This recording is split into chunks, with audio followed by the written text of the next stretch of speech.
რაც ის თუ აკეთებდი, რატო არ ამბობდი? მაგრამ მე თქვენ თუ აკვირდებით ამ ბოლო დროს, ადრე ვეხმარებოდი, ვისაც ლამბორჯინი ყავდა, საჩუქრად უგზავნიდი ლექსუსის ჯიპს. ეს იყო ჩემი ყველაზე დიდი შეცდომა და ვინ იყო ეს ადამიანი? ლამბორჯინი ვის ეყოლება, ხო? ფულიანს, ვიღაცას, ხო? არა, ახლა ესე არ ვაკეთებ, ჭკუა ვისავლე და ახლა ზუსტად იმას ვეხმარები, რომელსაც ეს მართლა ჭირდება. და ყველა თავის თვალით ნახავს, რომ ეს ადამიანი მილიონი წელი არაფერში არ მჭირდება. მე მას ვჩუქნი, უკეთებ და იმანაც იცის, რომ მილიონი წელი მე ის არ მჭირდება. მაგრამ ვისაც მე პატივცემ და ვისაც დავეხმარე, ყველა ჩემთან დღეს ზმაკაცობს და მათთან ურთიერთობა, გლეხთან ურთიერთობა მირჩენია, ვიდრე თანამდებობის პირებთან. მაინტერესებს რა არის ყველაზე კარგი ინსტრუმენტი იმისა თუ რომ გაიგო რა უნდა გაყიდონ, რა წარმოოთ. ცხოვრებაში ყველაზე მთავარი რაც უნდა იცოდეთ ყველა თქვენთაგანმა, უნდა ისწავლოთ ერთი რამ. მოთმინება.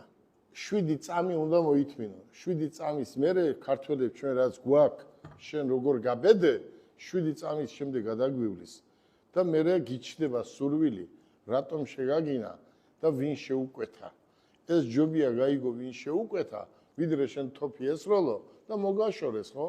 ახლა როგორც ახსენეთ, გსურთ საქართველოს შექმნათ ორი ავტოქარხანა და აქედან გამომდინარე მაქვს ერთი კითხვა. თქვენი აზრით, სად არის დღეს საქართველოს როლის პოლიტიკურ-ეკონომიკურ კაზე და ამ ავტოქარხნის შექმნიდან დაახლოებით 10-5 წლის შემდეგ სად იქნება საქართველოს როლი?